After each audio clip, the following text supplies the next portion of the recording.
اللہ کریم سب سے بڑا ہے۔ نبی اکرم نور مجسم صلی اللہ تعالی علیہ وسلم اللہ کے محبوب مطلق ہیں۔ ہم اللہ کے بندے ہیں اور رسول کائنات کے غلام ہیں صلی اللہ علیہ وسلم۔ ہمارا ایک بہت بڑا تعارف ہے، عباد الرحمن کہا ہے اللہ تعالیٰ نے اپنے بندوں کو۔ ہمیں کہا ہے کہ تم بہترین امت ہو۔ اللہ کریم نے اعزازات سے نوازا ہے۔ جن لوگوں کے پاس اتنی بڑی نسبتیں ہوں، اتنے بڑے حوالے ہوں، اتنی بڑی طاقتیں ہوں، ان کے پاس ظاہری طور پر اگر لوگوں کا جتھا نہ بھی ہو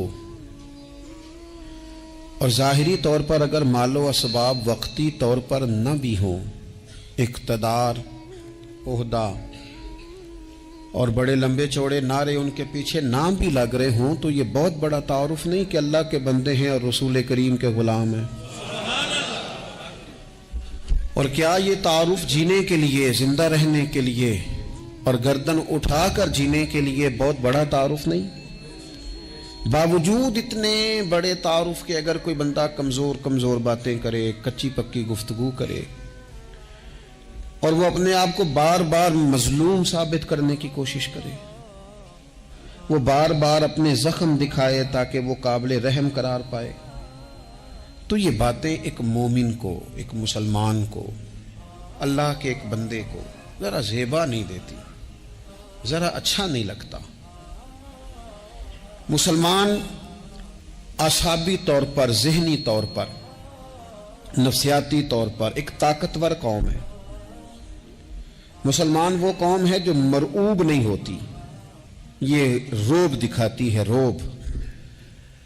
ہم وہ لوگ ہیں کہ جن کے اکابرین سوئے بھی ہوتے تھے، نہ سوئے ہوتے تھے حضرت عمر، لیکن ان کو سوئے ہوئے دیکھ کر بھی لوگ کانپا کرتے تھے، اس لیے کہ شیر تو شیر ہی ہوتا ہے نا، وہ سویا ہو تو پھر بھی شیر ہی۔ تو میں کچھ عرصے سے اس کمی کو بڑی شدت سے محسوس کرتا ہوں کہ لوگ، یعنی کوئی شخص بھی ملتا ہے تو وہ اس لہجے میں بات کرتا ہے کہ اسے مظلوم مان لیا جائے، قابل رحم مان لیا جائے، اس کی مدد کی جائے، اس پر توجہ کی جائے۔ یہ مسلمان کی شان نہیں۔ آپ سورہ بقرہ پڑھیں گے تو قرآن مجید اصحاب صفہ کی شان بیان کرتا ہے کہ انہیں بڑی حاجت ہے، بڑے ضرورت مند ہیں۔ وہ لوگ تھے جو کئی دنوں تک روٹی نہیں کھاتے تھے، لیکن رب فرماتا ہے کہ میرے محبوب کے مدرسے کے ان طالب علموں کو جو دیکھے گا اسے محسوس ہوگا کہ یہ تو بڑے امیر لوگ ہیں۔ کیوں محسوس ہوگا؟ لا یسألون الناس الحافا، یہ لوگوں سے لپٹ کر سوال نہیں کرتے، کشکول طلب نہیں دراز کرتے، یہ اپنے پردے کو قائم رکھتے ہیں۔ خودداری، عزت نفس، وقار، خودی، ہمارے ہاں تیزی سے ان چیزوں کا آج جو ہے وہ یوں محسوس ہوتا ہے جیسے قحط ہو گیا ہے۔ الا ماشاءاللہ، آپ کے زخم دکھانے سے کوئی بھی آپ کا زخم نہیں بھرے گا، بلکہ میں نے تو یہ دیکھا ہے اپنی زندگی میں کہ اچھا بھلے تعلقات چل رہے ہوتے ہیں، آپ کو ذرا ضرورت پڑ جائے تو سامنے والا آنکھیں پھیر لیتا ہے، اسی وقت اس کا ماحول اور اس کے حالات خراب ہو جاتے ہیں۔ اس لیے اپنا سارا بھروسہ، اپنی ساری توجہ، اپنی سوچوں کا مکمل مدار صرف اللہ رسول کی ذات کو بنائیں، اور اس انداز میں بنائیں کہ کون دیتا ہے دینے کو تو چاہیے، دینے والا ہے سچا ہمارا نبی۔ اور یہ ذہن بنائیں زندگی میں کہ رب رسول کی بارگاہ سے 2 قطرے بھی مل گئے تو دنیا بھی بن جائے گی، آخرت بھی بن جائے گی۔ اس لیے ادھر ادھر دیکھنا تھوڑا کم کریں۔ اور بالخصوص آج اپیل کروں گا، استاد اپنے شاگردوں کو، پیر اپنے مریدوں کو، باپ اپنی اولاد کو بڑی بڑی باتوں کا سبق پڑھائے، بڑی بڑی باتوں کا۔ اقبال نے شکوہ کیا ہے، اقبال کہنے لگے شکایت ہے مجھے یا رب خدا بندان مکتب سے، یہ جو انہیں کہتے ہیں کہ جناب پڑھ جاؤ گے تو روٹی اچھی ملے گی، یہ انہیں کہتے ہیں پڑھ جاؤ گے تو کار میں بیٹھو گے، پڑھ جاؤ گے تو کوٹھی بنا لو گے، یہ کیا سبق پڑھا رہے ہیں بھلا؟ ان کو تو تم بڑے بڑے باتیں بتاؤ، انہیں کہو پڑھو گے تو دنیا میں حضور کے دین کا انقلاب برپا کرو گے، تم ان کہو کہ تم پڑھو گے تو تم ایک پورا ملک چلاؤ گے، تم انقلاب برپا کرو گے، اٹھ باندھ کمر کیوں ڈرتا ہے، پھر دیکھو خدا کیا کرتا ہے۔ اقبال کہنے لگے یہ تم کیا سبق پڑھا رہے ہو کہ روٹی صحیح مل جائے گی، چندہ اکٹھا کرنے کا طریقہ آ جائے گا؟ کہنے لگے شکایت ہے مجھے یا رب خدا وندان مکتب سے، سبق شاہی ہے اور بچوں کو دے رہے ہیں خاک بازی کا۔ اڑنے والی تعلیم تھی اور یہ انہیں رینگنے کا سبق پڑھا رہے ہیں۔ تگڑی تگڑی باتیں بچوں کو سکھاؤ، تگڑی تگڑی۔ یہ پھر سارے نہ ڈھونڈتے پھریں کہ وہ فلانا جو ہے نا چاچا امیر ہے تو ماموں امیر ہے تو فلانی خالہ باہر ہے تو فلانا ذرا مہربانی، کوئی بھی نہیں مہربانی کرتا۔ مہربانی جب بھی کرتا ہے یا خدا کرتا ہے یا مدینے والے محمد مصطفیٰ کرتے ہیں۔ اپنی توجہات کبھی بچوں کو دیکھیں، حضرت لقمان اپنے بیٹے کو کیا کہتے ہیں یا بنی اقم الصلاۃ وامر بالمعروف وانہی عن المنکر۔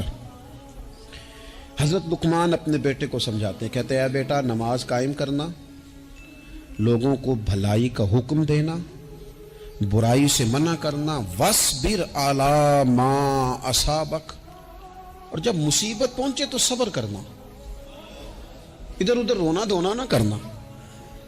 نماز پڑھنا، بھلائی کا حکم دینا، برائی سے منع کرنا، اور اگر کوئی مصیبت پہنچے تو اس پر صبر کرنا۔ کتنے کام ہو گئے؟ 4۔ ایک نماز پڑھنی ہے، ایک بھلائی کا حکم دینا ہے لوگوں کو، ایک برائی سے، اور اگر کوئی مشکل آئے تو کیا کرنا ہے؟ ان ذالک من عزم الامور۔ فرمایا بیٹا یہ بڑی ہمت والے کام ہیں، ہمت والے کام کرنا، ہمت والے، طاقتیں اپنی قائم رکھنا، کمزور نہ پڑنا، لوگ تمہارے آنسو نہ دیکھیں، کوئی تمہیں تڑپتا نہ دیکھے۔ چھوٹا چھوٹا زخم لے کر لوگ سگنل پہ کھڑے، چھوٹی چھوٹی مجبوریاں لے کر لوگ مانگنے کے لیے دروازوں پر کھڑے ہیں۔ امت مسلمہ کا یہ مزاج نہیں، یہ وقار نہیں، یہ انداز نہیں۔ ہم تو بانٹنے والے لوگ ہیں۔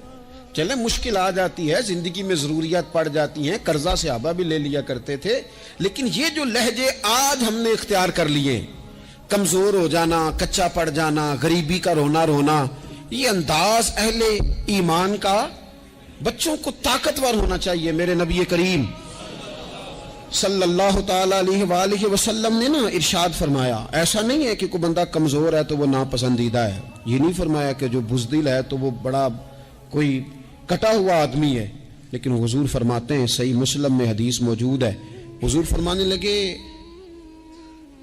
طاقتور مسلمان نا اللہ کی نظر میں بزدل مسلمان سے زیادہ پیارا ہے۔ طاقتور ہے نا، اس کی شان زیادہ ہے، یہ جو با ہمت ہے، با حوصلہ ہے، جس کے اعصاب مضبوط ہیں، یہ رب کریم کی بارگاہ میں باوقار ہے، اللہ کے حضور اس کی قدر ہے۔ اور حضور علیہ الصلوۃ والسلام صحابہ کو دعائیں سکھایا کرتے تھے، اور تعلیم امت کے لیے خود بھی حضور وہ دعا فرمایا کرتے تھے، کہتے تھے اے اللہ بزدلی سے بچا، کنجوسی سے بچا، اے اللہ اس بڑھاپے سے بچا جو انسان کو بڑا پریشان کر دے۔ حضور دعائیں مانگا کرتے تھے۔ دیکھیں بیمار انسان ہو جاتا ہے، اگر وہ سوچے نا رب کی طرف سے ہے تو پھر بیماری کا لوگ بڑا مزہ لیتے ہیں، کیونکہ جب بندہ بیمار ہوتا ہے تو نفسانی خواہشات ساری ختم ہو جاتی ہیں۔ اور میں اکثر دوستوں سے کہتا ہوں کہ بعض چیزیں ایسی ہیں جو وجد میں لے آتی ہیں بندے کو، اگر وہ غور کرے تو۔ آپ یہ حدیث پاک سنیں، حضور علیہ السلام نے فرمایا بیمار کے ساتھ ضد نہ کرو کہ ضرور کھا، ضد نہ کرو، اس لیے کہ اللہ اسے کھلا بھی دیتا ہے، پلا بھی دیتا ہے۔ اب جب کسی کو پتا چلے کہ میں بیمار ہوں تو رب مجھے کھلا پلا رہا ہے تو مجھے بتائیے بیماری کتنی پیاری لگے گی، بیماری میں کتنا سرور آئے گا۔ پھر تو انسان ہمیشہ چاہے گا کہ مجھے وہ چیزیں ملیں جو مجھے اللہ تبارک و تعالیٰ کی بارگاہ کے قریب کر دیں۔ دوسری بات یہ ہے کہ میدان میں جب انسان اترتا ہے نا تو اسے ایک بات اپنے ذہن میں رکھنی چاہیے کہ جیت اور ہار یہ اللہ تعالیٰ کے دست قدرت میں ہے، لیکن جب وہ لڑے تو جیتنے کے لیے لڑے۔ ہمارے ہاں نا بہت سارے لوگ لڑنے سے پہلے ہی ہارے ہوئے ہوتے ہیں، میدان میں نکلنے سے پہلے ہی وہ کمزور باتیں کر رہے ہوتے ہیں، ابھی سفر شروع نہیں ہوتا، وہ کہہ دیتے ہیں نہیں جناب آپ کی بات تو ٹھیک ہے پر کیسے ہوگا، کیوں کر ہوگا، لوگ تو آج کل چلتے ہی نہیں، بڑے مسئلے خراب ہیں۔ اور پھر کچھ لوگ ایسے ہیں جن کی باتیں سن کر بندے بیک گیئر لگا لیتے ہیں، اور میں نے دیکھا باتیں کرنے والے وہیں رہتے ہیں اور کام کرنے والے کہاں سے کہاں چلے جاتے ہیں۔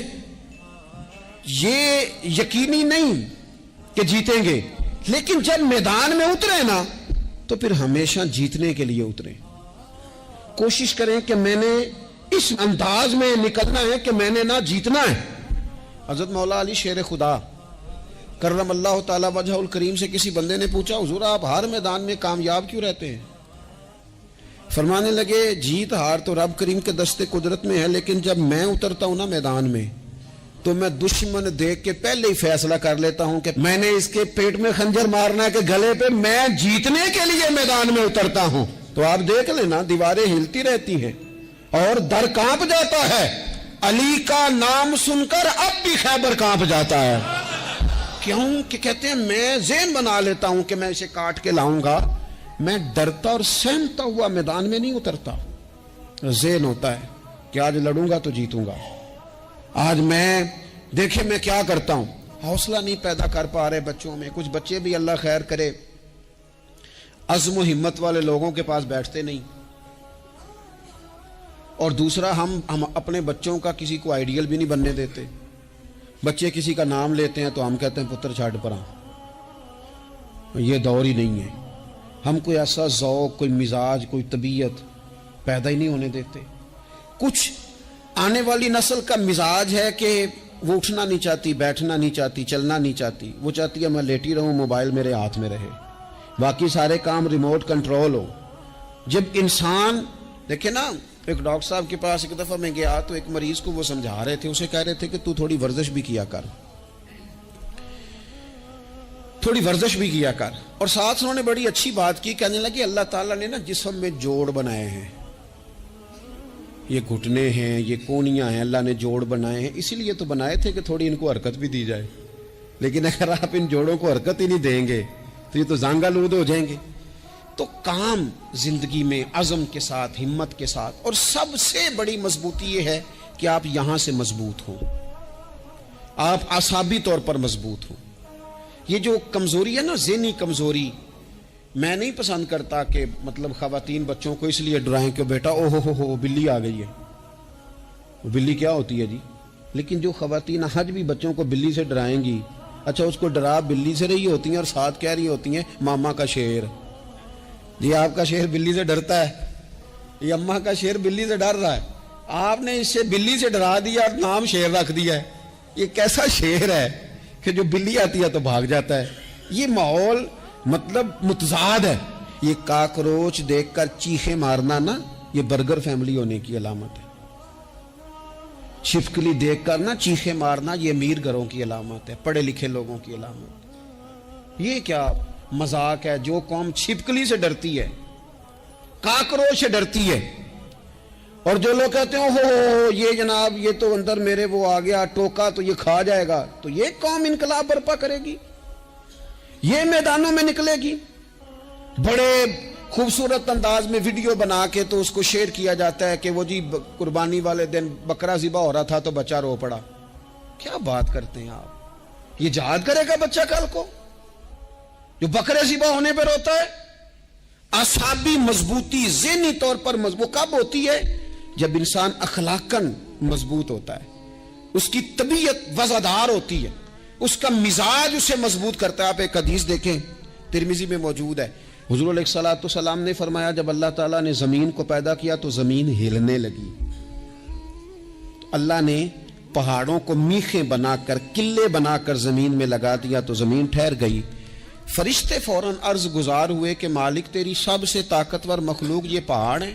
فرمایا نہیں، لوہا جو ہے نا وہ پہاڑوں سے بھی طاقتور ہے، کیونکہ لوہا پہاڑ کو کاٹ دیتا ہے۔ یا اللہ پھر لوہا سب سے طاقتور ہے؟ فرمایا نہیں، آگ اس سے بھی طاقتور ہے۔ کیا آگ سب سے طاقتور ہے؟ تو فرمایا نہیں، پانی بھی ہے۔ کیا پانی طاقتور ہے؟ فرمایا ہوا بھی ہے، جو پانی کا رخ پھیر دیتی ہے۔ مسلمانوں خدا را اس سے بڑا ذوق نہیں ملے گا۔ میں طاقتور ہونے کا طریقہ بتا رہا ہوں۔ ہمارے ہاں لوگ سمجھتے ہیں کہ میں بولتا زیادہ ہوں اس لیے میں طاقتور ہوں، میرے پاس اسلحہ زیادہ اس لیے میں یہ دیکھو حضور نے بتایا طاقتور کون ہوتا ہے۔ یا رسول اللہ پتھر پہاڑ طاقتور ہیں؟ تو فرمایا نہیں، ان پر تو لوہا ہے، لوہا طاقتور ہے، نہیں اس پر تو آگ ہے، آگ طاقتور ہے، نہیں اس پر تو پانی ہے، پانی طاقتور، اس پر تو ہوا ہے۔ تو حضور پھر مہربانی کریں بتائیں طاقتور کون ہے؟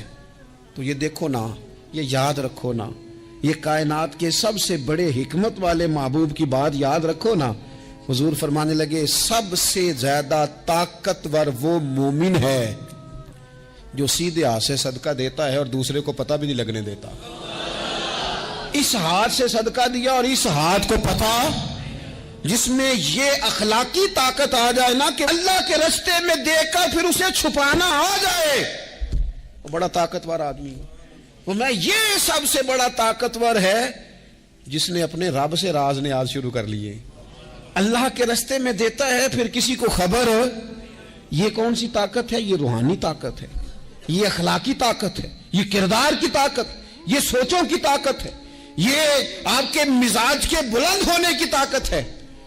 لیکن اگر مسجد میں ٹائلیں لگوا کر بھی ایک ٹائل پہ نام لکھوا لیا ہے، اگر کہیں تعاون کر کے بھی کہا میرا ذکر کرو، کوئی خدمت کر کے کہا میرا نام لو، پھر آپ کمزور ہیں، پھر آپ طاقتور نہیں ہیں، پھر آپ نے بزدلوں جیسا کام کیا، پھر آپ نے وہ رنگ اختیار کیا ہے جو شاید آپ کو ذہنی طور پر بڑی کوفت میں مبتلا کر دے۔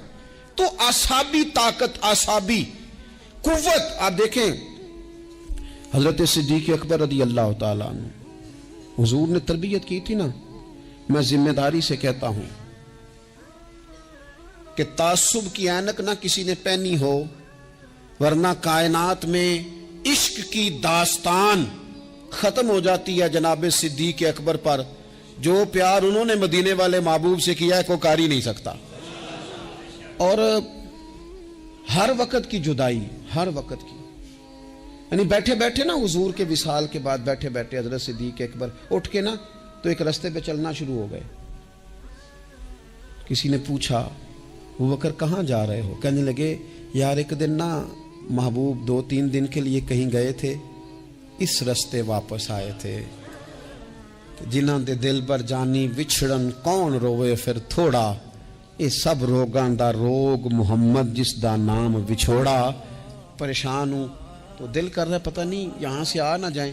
اتنا زیادہ محبوب کی غلامی اور نبی پاک کی محبت کا ذوق، لیکن اعصابی طور پر مضبوط کتنے تھے؟